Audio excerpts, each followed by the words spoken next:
At the turn of the century, Darrell Dickey's North Texas football program was dominating the Sun Belt Conference by winning 4 consecutive conference championships. The fourth was in 2004, and it also marked their 24th championship in program history. 13 years later, in Conference USA, the Mean Green looked for their 25th when they traveled to Boca Raton on Saturday looking for payback against Lane Kiffin's FAU Owls. We'll preview the game and tell you who to look out for on the North Texas sidelines as we go one-on-one with Brett Vito, North Texas beat writer for the Denton Record Chronicle, on the OFN Meeting Room with Greg DePalma.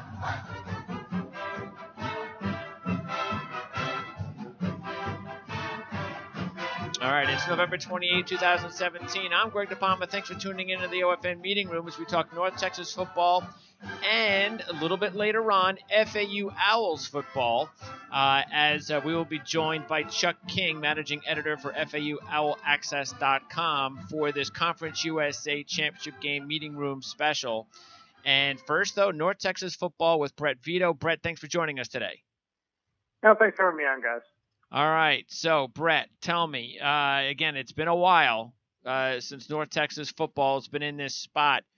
Seth Luttrell just hired a year ago, so they were able to go to a bowl last year, even though they weren't officially bowl eligible, but they were able to get in. It was an exciting, initial campaign for Luttrell, and especially with this program trying to get back to the greatness that they had at in the early 2000s, but still, a bowl game in year one and even better in year two, championship game opportunity. Yeah, they really have, made some progress under Luttrell, in pretty quick order. I mean, I don't think anybody really expected North Texas to, go to a bowl game in its first year under Luttrell, and I don't think anybody really expected North Texas to win the West and get to the conference championship this year. Now, going into the year, Louisiana Tech kind of looked like, maybe the team to beat. And, there were some other good teams out there. A lot of people thought that Texas San Antonio, UTSA would be pretty good. And both those teams were pretty good. I mean, North Texas barely squeaked out a win over to Louisiana Tech. And, in UTSA, those were both really tight games. And both of those teams are both are bowl eligible. And it'll just depend on the way things shake out. But there's a pretty good chance that, both those teams can end up in bowl games. There's just more bowl-eligible teams this year than there are slots, so it'll be interesting to see the way that all plays out. Yeah, that was one of the things I noticed as well. 4 wins this year by 3 points or less for North Texas. And in a conference like this, and everybody's fighting for bowl eligibility, and with the opportunity to win the division with Louisiana Tech, or maybe we could even throw in Southern Miss not being at the level that they had been in previous years. This was a golden opportunity, and all those close wins paid off. Yeah, it did. Louisiana Tech lost 3 guys in the NFL draft. Southern Miss, they lost a quarterback that's playing in the NFL. So, it did. There were some opportunities in the West there in terms of the way, things played out, and North Texas kind of capitalized. They had found their quarterback the year before in Mason Fine, who had had a tremendous freshman season, and he's just gotten better as a sophomore. And he may be the best quarterback in the league right now. And, when the other teams in the division kind of lost a bunch of their headline players and, their quarterbacks, North Texas was able to kind of, step in, and they won a bunch of close games with a bunch of clutch plays down at the end. It's kind of been an exciting season that way for North Texas. Yeah, you look at it, and I think the excitement also should be, of course, about the future. Because all the top players on offense, at least for North Texas, besides, of course, Jeffrey Wilson, but you've got a lot of young guys. Mason Fine's a sophomore. Nick Smith's a true freshman. The number 2 running back, and in the top 3 wide receivers are all sophomores, led by Jalen Guyton. So that's very promising. Now, will Nick Smith be the main ball carrier this week? Is Jeffrey Wilson out? Well, yeah, I mean, that was the diagnosis after he got hurt in the Army games, that he'd be out at least through the conference championship game with that foot injury. And the question is when, once things shake out this weekend, where does North Texas land in terms of a bowl game? And then if they get a late bowl game, maybe that, there's not a whole lot of difference there, but there's maybe that extra week if they were to land in Shreveport at the Independence Bowl or in some kind of scenario like that, where maybe they get a later bowl game instead of one of those ones where it's going to be a really quick turn, like the 16th or something like that, or the 19th. I mean, that may make a bit of a difference. So yeah, I mean, Nick Smith will be the guy this weekend, and it'll just depend on whether Jeff can make it back for the bowl game. And even if he does make it back for the bowl game, at that point he will have been off his feet for a little bit of time. So you would think Nick's going to get a prominent role either way through the end of the season. Now, everybody is going to, when they talk about this game, they're going to talk about, if they're going to talk about the coaches, they're going to talk about Lane Kiffin, but Luttrell, definitely an exciting young coach to keep an eye on. You take a look at the fact that, again, he takes over this program, only been to one bowl since the Dickey days back in 2004. There's and we know what kind of a recruiting ground the state of Texas can be, which is probably why North Texas used to dominate the Sun Belt years ago.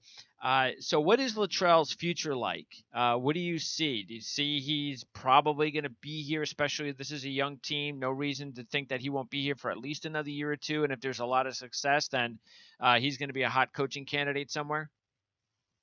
Well, I mean, I think that all kind of remains to be seen. I think Luttrell is pretty well entrenched here for as long as he wants to stay, as long as they keep winning. I mean, they did renegotiate his contract after that initial year, which was pretty surprising. I mean, they had him locked up for 5 years anyway. Okay. And they went and ripped up the deal and, signed him to a new 5-year deal that in his second year here, I mean, technically it'll be a second year, but he's going to be making $1 million a year.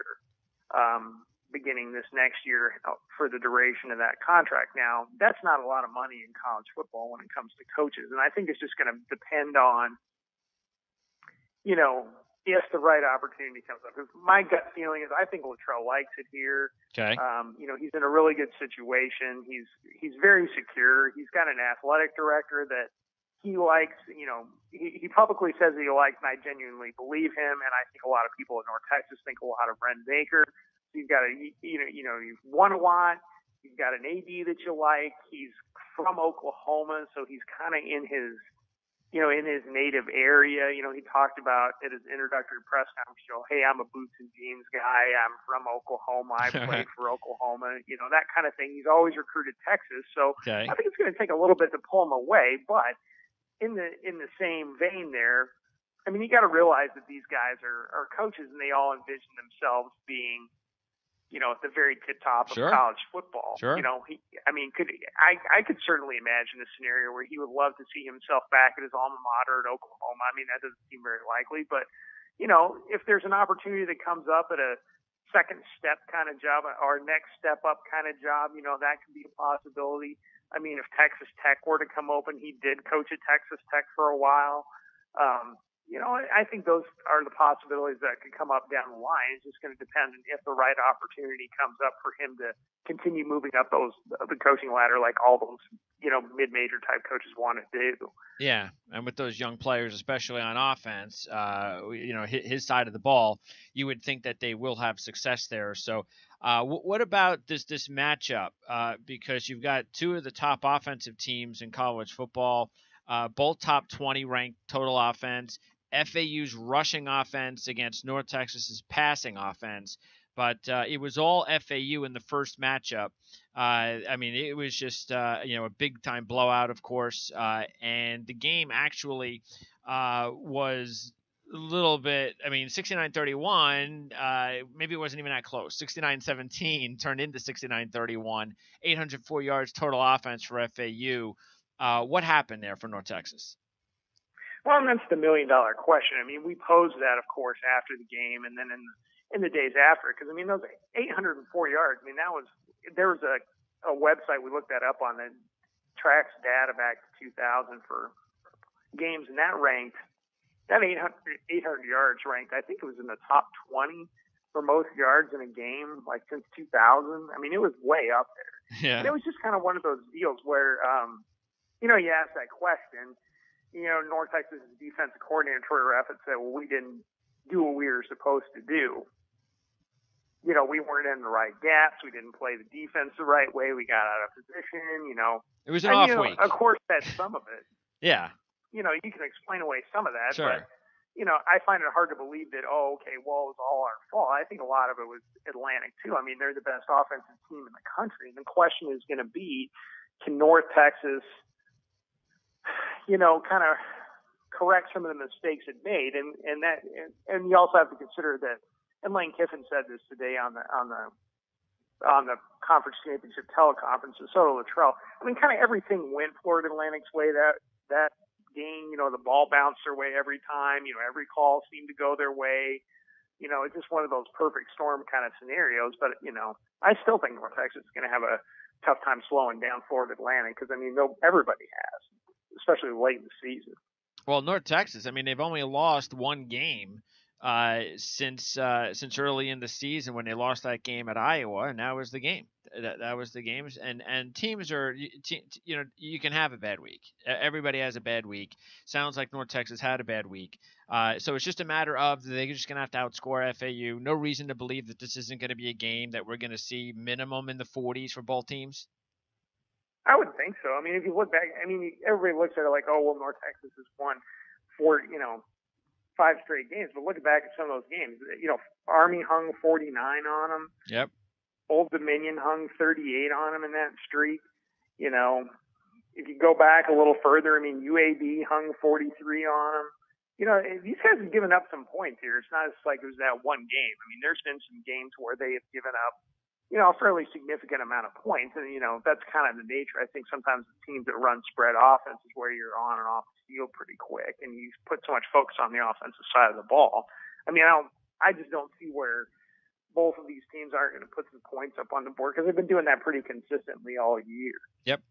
All right. So, again, besides some of the obvious guys in offense that we talked about, including quarterback Mason Fine, is there any other players that we should be keeping an eye on for the game? And anybody that you would you'd want people to keep an eye on in the future for the program that may be able to lock on as far as a possible spot on the next level in the NFL? Well, North Texas hasn't had a player draft since 2004, so it's kind of hard to project guys onto the NFL from, a mid-major school like North Texas. But, there are some guys to watch out for in this game. I think one guy that'll be pretty important is Jalen Guyton. Guyton's their big play guy, down the field guy. They like to get him the ball as much as they possibly can. He's put up some big numbers, but he got rung up really good in that Army game. He got absolutely leveled by Ryan England and was taken out of that game and then, was in the concussion protocol. Now, They brought him back. They were supposed to bring him back this last week. Okay. But they got him out on the field in warm-ups. He's going to play, he's going to play, he's going to play. They got him out onto the field, and they decided, let's not have this guy play. He just doesn't look right. Well, Atlantic did a terrific job when they played early in the season of taking him out of the game just completely. All right. Guyton, he didn't. I'm looking at Guyton didn't even have a catch in that game. Wow. So Atlantic just took him out. They bracketed him. They said, if you're going to beat us, you're going to beat us with somebody else. And Michael Lawrence had a good game. Their little slot receiver, he ended up with 11 catches for 112 yards.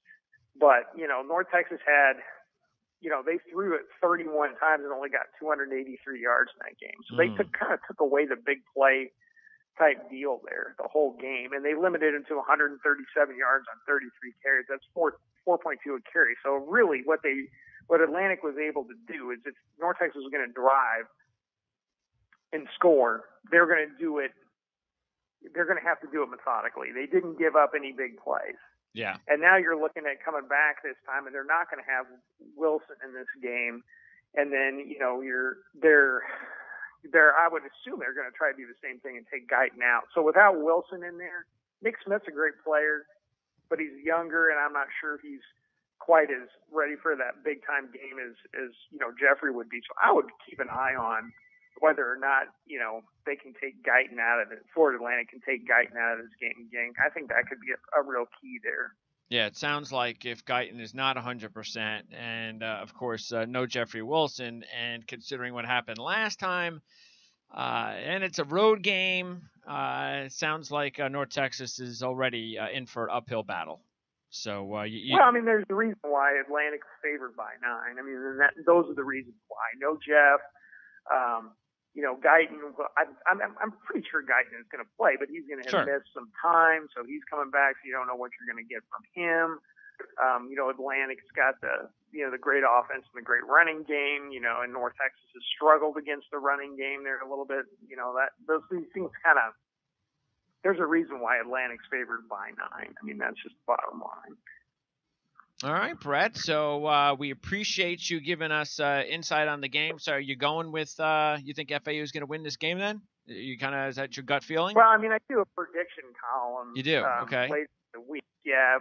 I don't pick against North Texas unless I'm really sure they're going to, unless I'm really, really sure they're going to lose. Uh-huh. Yeah, I mean, there's a reason why Atlantic's favored in this game, but it'll be a good one. And it's totally possible that North Texas could go down there and win. They've won a lot of games that people, really didn't expect them to win this year. And, this would certainly, this could be another one. Not a lot of people thought they'd win at Louisiana Tech, and, Louisiana Tech missed what would have been a game-winning field goal.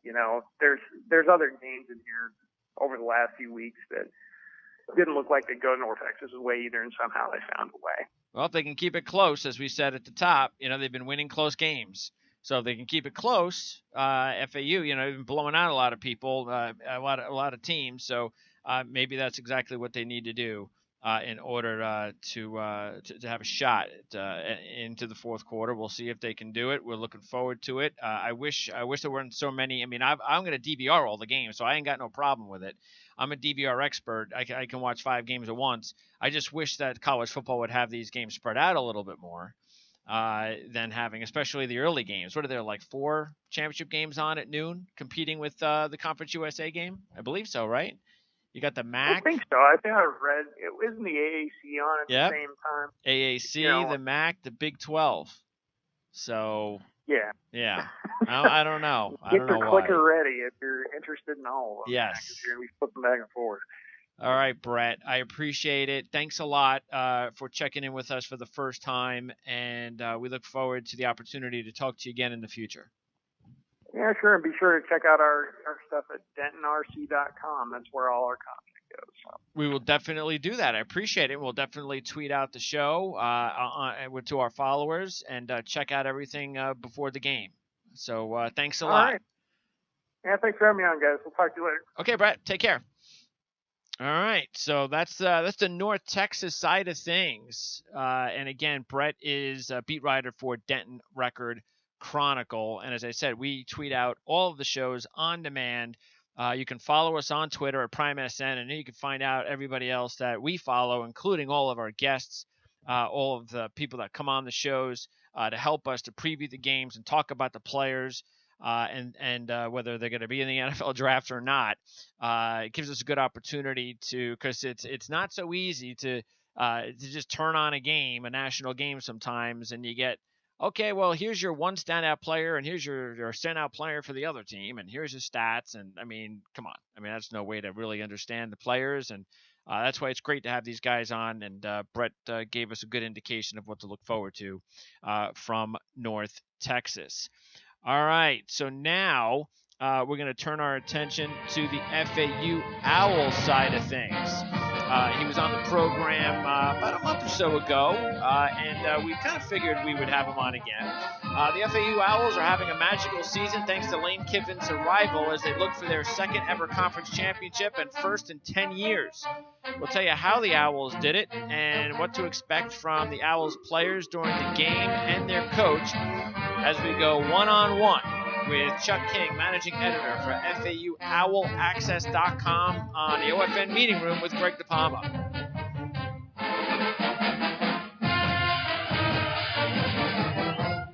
All right, so making a return to the show, again, managing editor, FAUOwlAccess.com, Chuck King. Chuck, thanks a lot for coming back on the show.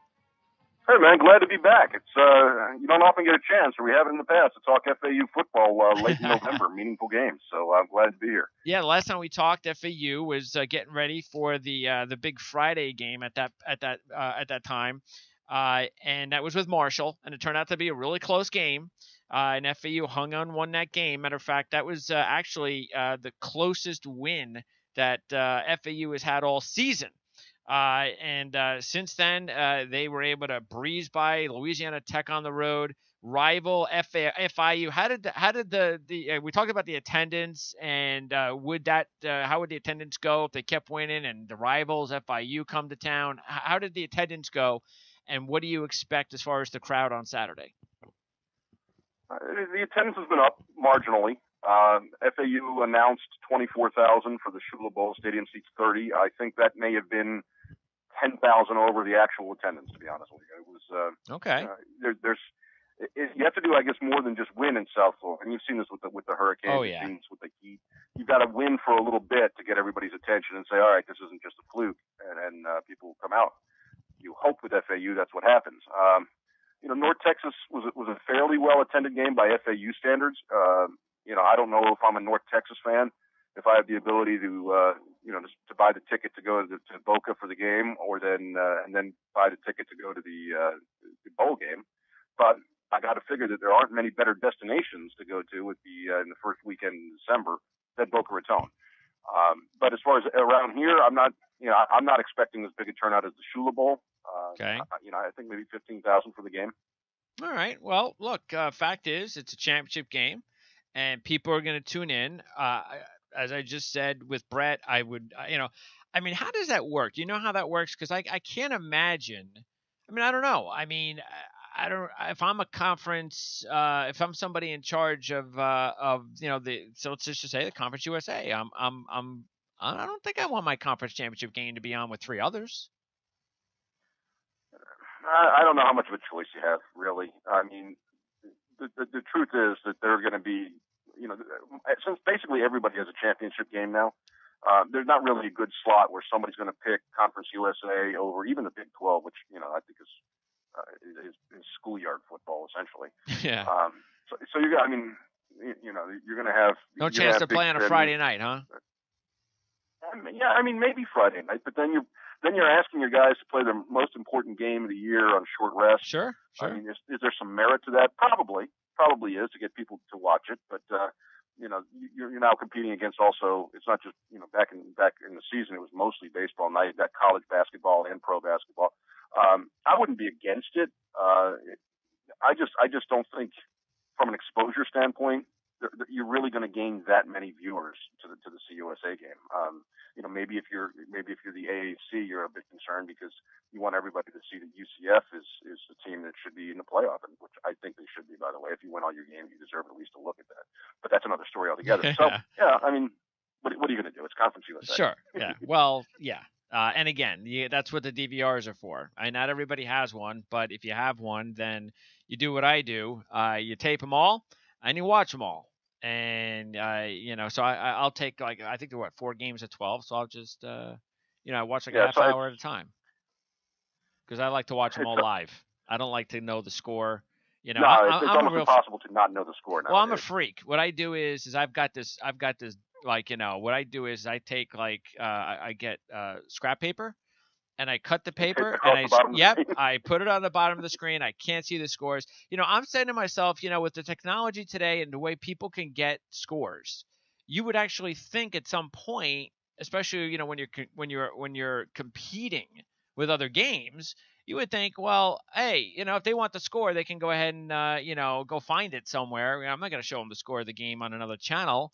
Everybody can get the score anyway on their cell phones nowadays, on their iPhones. And I guess and they also have the technology, I know, where, you go to one of the channels and it says, okay, press here to get scores. So, I don't know. I get the feeling one day, maybe 10 years from now, you're going to go to these games, you're going to watch them, and they won't have the scores. If you want the scores, press a button. No, I think they'll have scores for highlight and stuff. They're going to just keep adding scores to it. If there's 4 games, if you got a TV in one room, a TV in another, you got an iPad and a phone, you got all 4 games somehow. You could do that without the DVR. Correct. That's another. That's right. Yes. I think I don't know whether you you were able to see the FAU broadcast. FAU versus Charlotte was broadcast on Facebook this past week. Okay. And it's a new and teenage experience. Oh yeah, why was that? Watch the game on there. Why? What did they have going on there? What did you notice? There's rolling comments from people, and there's emojis flying across the screen. You think there's a flag? Oh, it's just a smiley face. Okay. Talking out of the corner. It's just it was I went back and looked at it. It was kind of a peculiar way to broadcast the game. But, hey, the 90s. Yes, that's right. Well, the kids they're getting creative, no question about it, and they've got a lot of tools at their disposal. Sure, my friend. All right, so tell me, what's anything latest on Lane Kiffin? Last time we spoke about a month ago, we kind of talked. All right, what do you think? He's probably going to be here for another year or so. You still believe that? Still believe that? Because all of a sudden there's now, hey, is it possible that Lane Kiffin will go back to Tennessee? That's been kind of a. I don't want to say it's a running joke, but yeah. The national media's been having fun with it. Kiffin told us today, he said he was late for a team meeting, and he walked in and he explained to the team that he was late because he was on the phone with Tennessee, which I guess brought a pretty good laugh.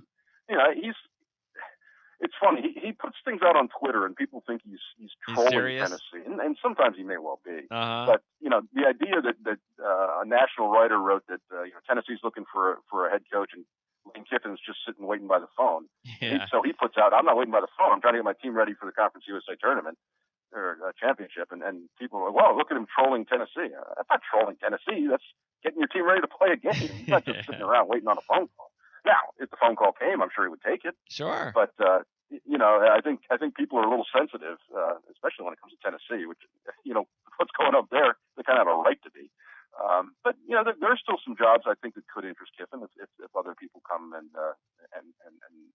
if they show some interest. If that Florida State job opens, which it looks like it probably will, that could be a job where Kiffin ends up. I think if Arizona State, I think someone's the guy who's rumored there. But if it's not him, maybe that's a spot a little back on the West Coast. Maybe Kiffin would be interested in that. But he also does seem to really enjoy living here in Boca Raton. There's a lot to like down here. Yes, there is. There's no question about it. And where the campus is, too. I mean, it's being ahead. Because that's the thing. I've always told, because I've lived there for 20 years, and I've told a lot of people, if I go back down to Florida, the one thing that it would be work related. I'd have to have a good job because from my experience was, especially you do have to deal with the heat. So my experience was, you can really enjoy it, especially where I was from, which was the Boca area. So I could really enjoy it there. But you got to have, a good job, and you have to take advantage of what there is to enjoy. And it's not just all about, I can go to the beach and that's free. That's not the point. The point is you got to be able to just enjoy it, not worry about always working, so you can enjoy the weather, enjoy the lifestyle. And if you're a head coach of a football program like Lane Kiffin, right there in Boca Raton, I can't imagine. I mean, why isn't that a good job? I mean, nobody's saying he's going to have to coach there for the rest of his career, but why isn't that a good job? I mean, I would think that if once Lane Kiffin leaves, who wouldn't want that as another job, as a stepping stone opportunity as well? Well, certainly if this job comes open, a 9, 10, 11 win team that returns most of its players, I think that'll be coveted by some names that you wouldn't expect. But you're also looking at. I think it's interesting when you think about Kiffin's progression. I really thought when he came here that if he won 5 games, 6 games, he'd jump. He'd go somewhere, a lower Power 5 school and just kind of serve as penance. I think people would think, and then he'd go. But paradoxically, he's won so much that now I don't think he has to jump. I think he can sit and wait for the right offer.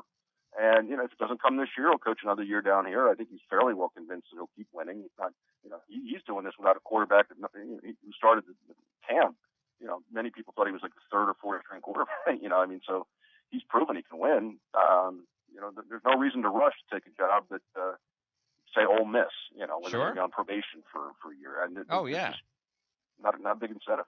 Yeah, cause that's the other thing too is just like with North Texas, there's a lot of the key players for FAU that are, you got a lot of these kids, sophomores, including the top player, Devin Singletary. who we talked about, and he just continues to shine. Over 1,600 yards rushing, 26 touchdowns. So really, the sophomores for both teams and the freshmen, boy, when you watch the game on Saturday, they're gonna, especially of course on offense. That's where the talent is, and why can't these two teams be back in the championship game next year? Certainly. I mean, you're going to lose the two guys that are starting at wide receiver now, but they weren't with the team at the beginning of the year. The third guy's a freshman. You've got more youth at wide receiver that's coming back. Now, Willie Wright's the top receiver, right? The freshman? Willie Wright is a freshman. He is a guy, especially at Charlotte last week. They tried to get him more involved. He had a pretty good game against North Texas the first time through. And then they were giving him the ball, end arounds, short passes, long passes, all that stuff. He's an explosive player, and he's a guy that offenses or defenses really have to account for because on any given play he could go yard. But he's only a freshman, like you said. So yeah. He's a guy that'll be back, and he's a fun guy to watch. I think you focus too much on Devin Singletary, and Willie Wright will get behind you. And Harrison Bryant, now he's the tight end, right? Because he doesn't seem like he's that big for a tight end. He's a tight end. He's a taller, thinner type guy with really good hands. Now he's been injured. He didn't make the trip last week to Charlotte. Okay. I have a feeling he's not going to play this week either. That's just me going out on a limb there, but it seems unlikely to me that he's ready for this game. Yeah. But if FAU had some pretty good tight ends. His backup John Lane was a little banged up also, and so it was. Dustin Bowens was the starter. He's more of a blocking guy. And then DeAnthony McGriff, who was a big-time talent, finally had one of his big. He got a touchdown pass 2 weeks ago against the FIU in the Shula Bowl. Mm-hmm. He had 3 catches on the same drive this pass game. So he's a guy that can make things happen. But Harrison Bryant, I think this is where you might have been going with it. He's only a sophomore. When he gets a full couple more years in the weight room, he's an NFL talent. So there's a lot to like in that respect too. Yeah, he's second on the team in receptions and yards, and leads him in and touchdowns with 5. So because no question, that's what you love seeing about these kids. They're so young. Sometimes you got to remember that they're going to grow. Some of them are going to grow, and if they do pump the iron and eat right and learn, what they need to do under the proper guidance, proper coaching staff, and if they're dedicated, then it's amazing, how you can see these kids progress over their careers, and it's nice to see, and that's part of the reason I love college football. Yeah, and then that's one of the neat things about being a beat writer with a college football team is that you get to see. You get to know me sometimes before they even get into school when you're doing recruiting stuff, and then you get to see them progress and grow, and that's kind of you end up seeing these guys 5 years later, and you're like, oh my goodness, yeah. Some of them successful in fields other than football, some of them still playing football. It's kind of a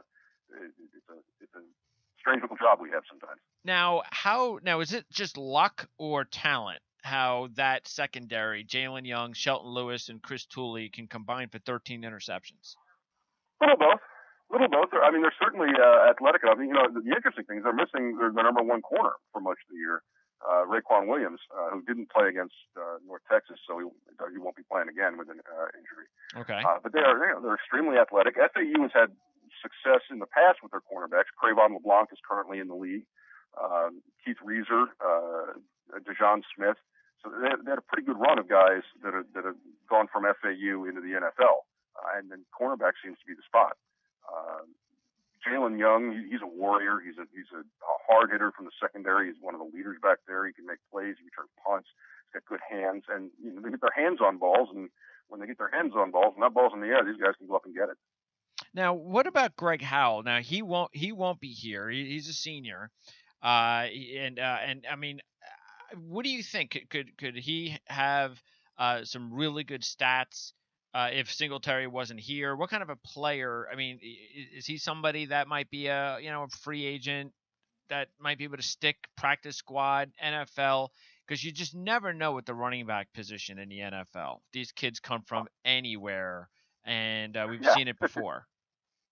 I think so. I think that, and the FAU coaches think that he's got NFL ability. His average yards per carry is larger than Singletary's. So that can tell you a little bit about. Sure.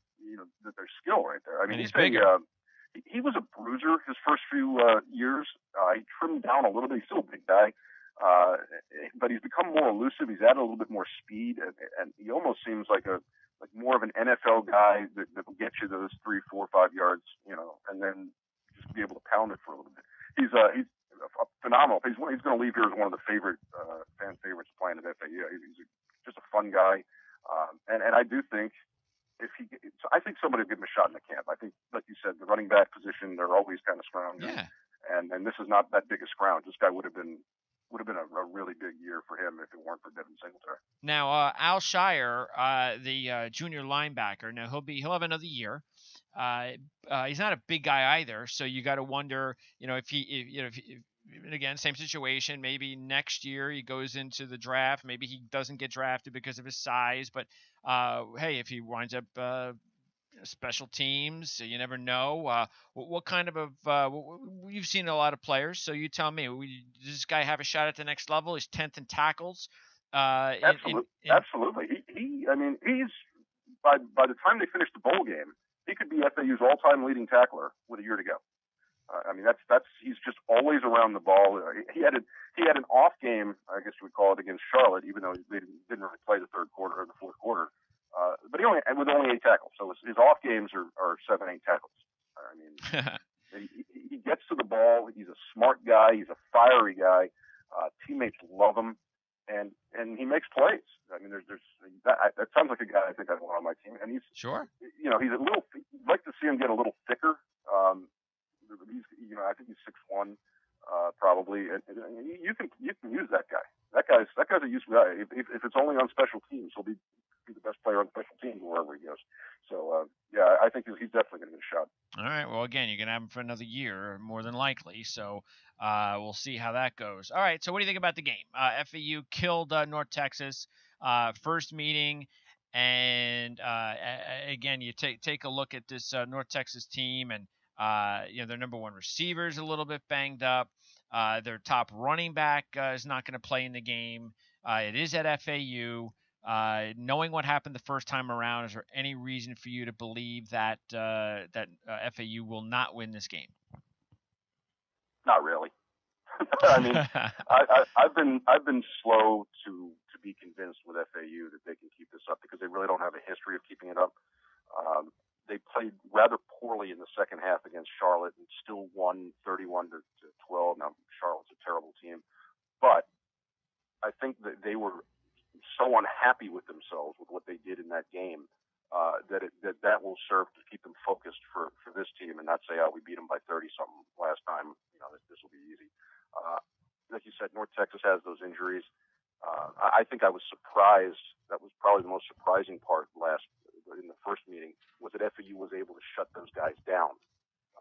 I think we've all wondered if the defense could really do what it's been doing, and it's continued to do it. Is it going to be another 69-38 game? I doubt that. I think it'll be a closer game. I think North Texas is a better team than they showed. Yep. I think FAU probably isn't as. They got 800 yards of offense in that game. They're probably not that good on a regular basis too. But I just think that this team has found that winning attitude. They found that winning, the will to win and the ability to win. And I think FAU is a better team. How good? Now I don't know. Where's FAU going to go if they win the ball game?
On the show for the first time. A lot to talk about in the SEC and the national championship picture. So that's tomorrow, 11 a.m. Eastern, here on the Arlats Football Radio Network. We've got Ohio State Talk with Kevin Newt from BuckeyeGrove.com on Thursday at 11. Anthony Dasher, managing editor for UKSports.com, covering Georgia football at 1 o'clock on Thursday. We have video football schedule for Friday. Carlos Mendez, TCU writer, Fort Worth Star Telegram. Ryan Eagle, Oklahoma beat writer, been with us before from Oklahoma. He'll be on at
What is it? Hold on. Totally. I don't know what happened to my volume there.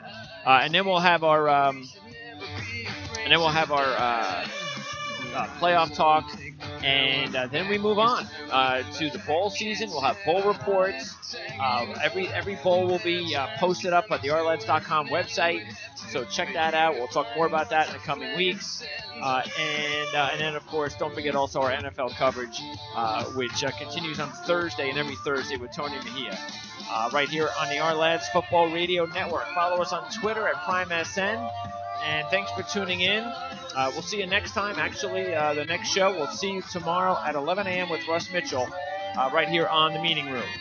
So thanks for tuning in. Our Football Radio Network, where it's never too early to think about the NFL Draft.